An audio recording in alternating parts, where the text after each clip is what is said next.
Assalamualaikum warahmatullahi wabarakatuh. Shalom, Om Swastiastu, Namo Buddhaya, Salam Kebajikan. Halo teman-teman semua, halo Poppy dan juga halo Bu Retno. Kali ini saya akan membuat video mengenai self-development atau video mengenai perkembangan diri dengan judul Journey to Success Navigating Challenge with Resilience, atau artinya perjalanan menuju kesuksesan melalui navigasi tantangan dengan ketahanan. Oke, langsung saja kita masuk ke slide berikutnya. Halo friends, saya Salisla Syahida. Saya merupakan mahasiswa pendidikan masyarakat yang lahir pada tanggal 11 Desember 2004 di Kota Hujan alias Kota Bogor. Saya memiliki minat untuk bergabung pada bidang organisasi. Nah, karena hal itu, saya merasa bahwa diri ini akan terus berkembang lebih baik lagi.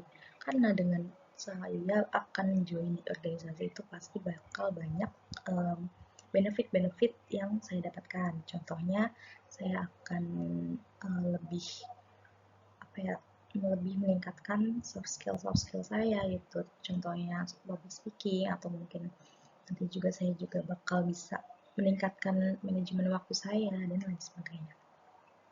Selain itu, saya juga senang belajar hal baru. Nah, jadi kelebihan saya yaitu saya senang untuk belajar hal baru dan tidak tidak cepat untuk merasa puas. Jadi selalu ingin belajar dan belajar gitu. Dan selanjutnya selalu berusaha untuk belajar dari kesalahan dan mempertahankan kelebihan yang saya punya. Selanjutnya yaitu pada tahapan pengembangan diri. Jadi untuk menemukan jati diri saya, yaitu saya memiliki keinginan untuk mempelajari hal baru. Jadi dari mempelajari hal baru ini biasanya saya akan kepo atau akan mencari tahu nih kira-kira hal-hal yang akan saya pelajari itu nantinya seperti apa gitu. Dengan mempelajari hal ini pastinya akan meningkatkan wawasan dan juga pengetahuan saya. Selanjutnya yaitu saya juga senang berkomunikasi dengan banyak orang. Nah, dari penemuan saya itu saya yang senang berkomunikasi ini, saya jadi mengetahui bahwa saya merupakan orang yang ekstrovert, yang bisa sosialisasi dengan banyak orang, bisa mudah akrab dengan seseorang, dengan orang lain gitu. Selanjutnya, saya juga mudah bersosialisasi namun tidak begitu menyukai keramaian. Jadi walaupun saya merasa saya juga ekstrovert, tapi saya tidak begitu menyukai keramaian yang benar-benar rame kayak konser atau mungkin yang baru-baru saat ini terjadi kampanye gitu. Saya tidak begitu menyukainya karena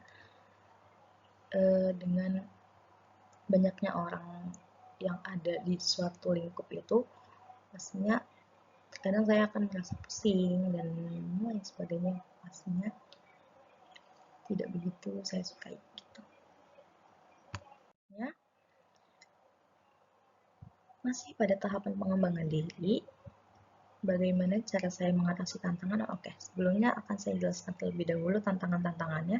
Tantangan-tantangan yang saya hadapi selama ini yaitu saya masih belum bisa untuk menentukan prioritas mana yang harus saya dahulukan. Nah, jadi pertama-tama yang harus saya atasi itu pastinya membuat skala prioritas. Contohnya, pastinya untuk menjadi prioritas Tuhan yang pertama menjadi prioritas, kemudian yang kedua adalah pastinya diri saya, mungkin ada yang ketiga ada keluarga, terus juga pendidikan, teman, dan prioritas-prioritas yang lain. Selanjutnya, saya juga memiliki tantangan ketika saya masih belum bisa untuk memanajemen waktu dengan baik. Nah, jadi untuk kedepannya mungkin saya akan membuat seperti timeline gitu untuk menjadwalkan jam-jam kegiatan-kegiatan yang akan saya lakukan pada hari tersebut. Selanjutnya, saya juga masih merasa soft skill saya itu masih di situ-situ aja atau masih dasar aja gitu, belum bisa seperti orang-orang yang memang soft skill itu sudah terasah dengan baik. Jadi Cara mengatasinya yaitu mencari sumber belajar untuk meningkatkan soft skill atau hard skill. Dari mana? Contohnya mungkin bisa dari ikut webinar, seminar, ikut ngobrol-ngobrol dengan orang-orang yang memang sudah ahli dalam bidang tersebut, seperti itu.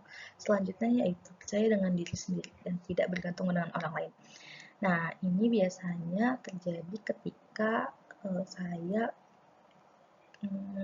dalam menghadapi situasi-situasi seperti seperti di dalam dunia kampus misalnya. Ketika teman saya mengatakan ingin pergi ke suatu tempat, maka di situ juga terkadang saya teranjak untuk ikut sama dia gitu. Padahal tidak harus seperti itu gitu. Karena kita juga bakal ada dalam situasi kita harus mengandalkan pada diri sendiri. Jadi saya sedang berusaha untuk tidak selalu bergantung dengan orang lain, tetapi juga harus bergantung pada diri sendiri dan juga percaya dengan diri sendiri. Atau kita juga harus punya sifat yang teguh pendirian dan tidak gampang goyah. Pembelajaran dan pertumbuhan berkelanjutan. Nah, yang sudah saya alami yaitu saya bisa beradaptasi terhadap perubahan.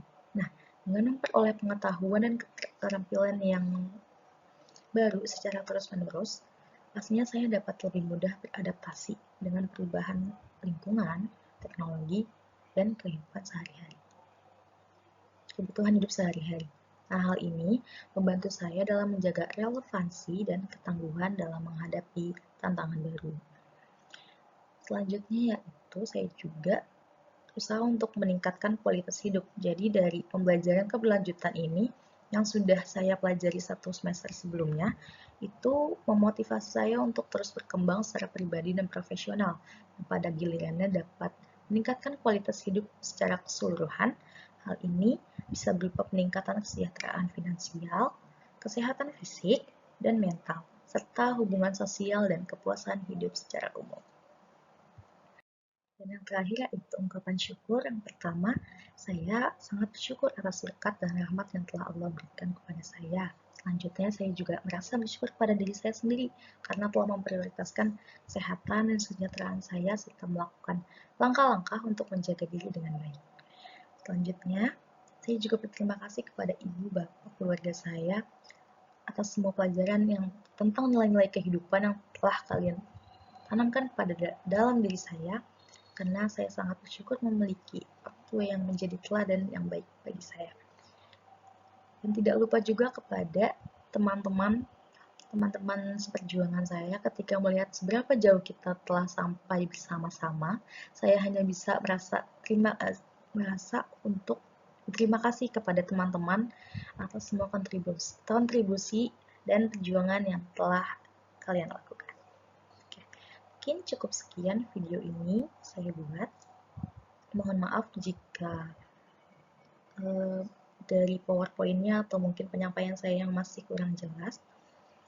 Saya mohon maaf sekali lagi. Mungkin untuk kedepannya saya akan berusaha untuk jauh lebih baik lagi. Terima kasih. Sekian. Wassalamualaikum warahmatullahi wabarakatuh.